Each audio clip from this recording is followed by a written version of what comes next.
Tampa Bay on the road to the Motor City. The Bucs versus the Lions. Sunday's going to be at a whole nother decibel. The battle of two #1 draft picks. Obviously, I have to play better. Tampa Bay feeling the heat. Every time we go on the road, we feel like we're by ourselves and we got nothing to prove but to ourselves. Backs against the wall in a different environment, just only counting on each other.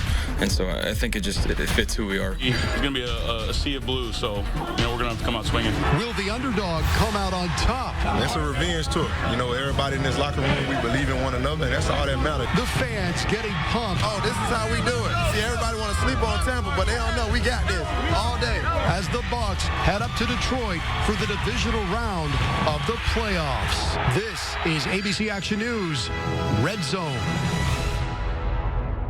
Thanks for joining us, everyone, on this special edition of the ABC Action News Red Zone. I'm Paul Agrone. We are just 2 days away from the Tampa Bay Buccaneers taking on the Detroit Lions for the NFL divisional round playoff game. So let's get you caught up right here on some Bucs headlines heading into the big weekend.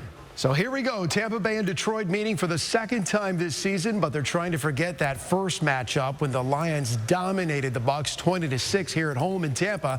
Tampa Bay is technically the underdog going into this game. However, the Bucs are the only NFC team in the playoffs for a fourth straight year. So Tampa Bay is used to being part of the party this time of year. Meanwhile, the Lions and their fans, they've waited a long time to celebrate like they did last week after winning their first playoff game in 32 years. And if you were thinking of traveling up to Motor City, Motown for the game, tickets are still available. They'll cost you, though. According to TickPick, the average price is over $1,000. It's the most expensive divisional playoff game on record. That's more than triple any of the other games this weekend, in fact, and it's likely due to the Lions fans trying to witness history for their city and their franchise. As for the most expensive seat, those will run you see it there, $7,700 per ticket. The Bucs won't be the only Tampa Bay team in Detroit this weekend. The Lightning will also be up there to take on the Detroit Red Wings.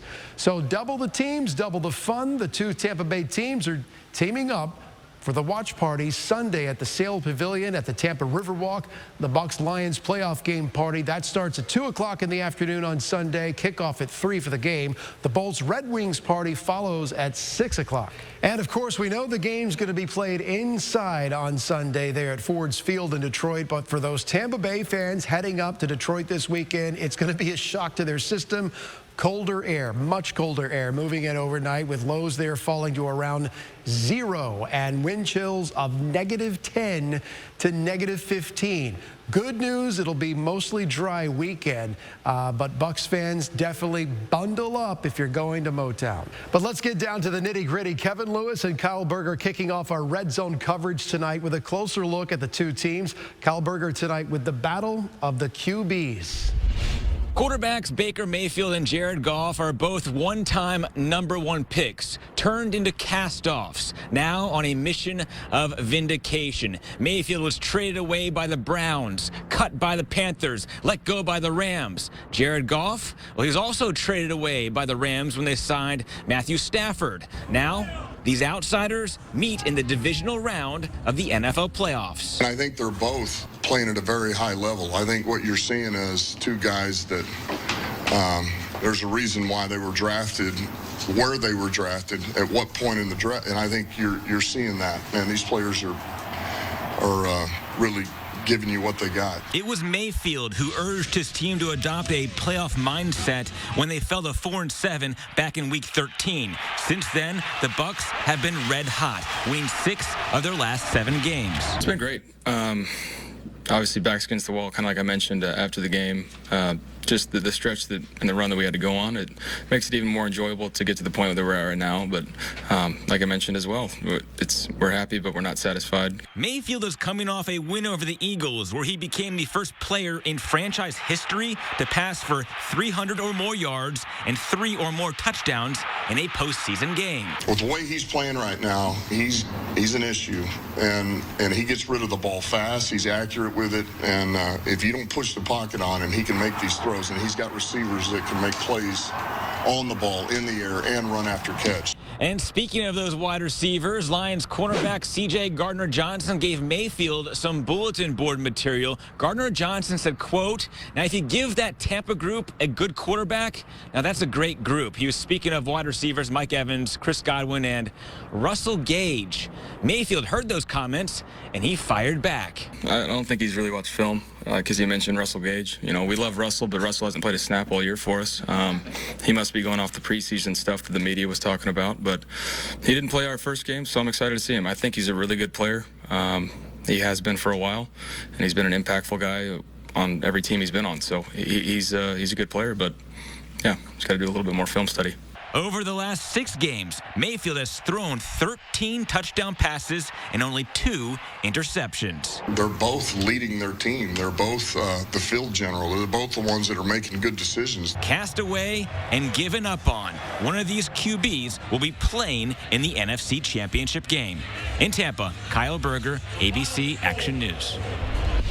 Sunday's divisional round playoff game between the Bucs and the Lions is one of the hottest tickets in recent playoff history. While Detroit wants to keep rewriting history, the Bucs want to spoil the party in Motown. Bucs offensive coordinator Dave Canales went with a verb when asked to describe his offense in one word. Finish. For the most part, that's what the Bucs have been doing, and they'll have to keep doing that to pull a road upset this weekend. It's going to be something that's very important for us, in this game. We got to go out there with the finish mentality, and that's, finishing plays, finishing drives, and then ultimately trying to finish the game. And to be able to finish, the Bucs need to get off to a good start and do what they can to take the Detroit crowd out of the game, which will be easier said than done, considering the Lions and their fans waited 32 years for a playoff win. I think this is something they've been waiting for a really long time, and I don't anticipate they're going to let off the gas at all. So, we're practicing our silence and the different variations of those things. And we've had some good practice at some pretty loud places. So hopefully we can continue the communication and be clean that way. Only 2 players on the Lions roster were even alive the last time Detroit got out of the first round. But they couldn't care less. They just want to stay on the joyride. It was the best game I've ever been a part of as a player, atmosphere-wise. So my challenge to the fans is to be even better this week. I know they will be. They've been great all year. I know Ford Field's going to be rocking again, so I can't wait. Bucs quarterback Baker Mayfield has enjoyed the ride ever since he signed with Tampa Bay this offseason, and he has no plans on slowing down this weekend.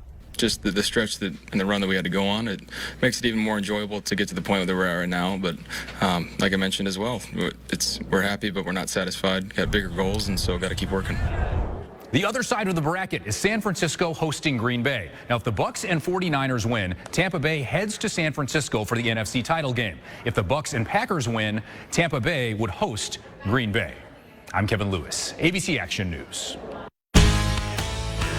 And still ahead on this Red Zone special tonight, Bucs fans headed up to Detroit, touching down in the snowy city, how they are fired up and ready to go for this playoff game and what they're hoping to see in the end zone.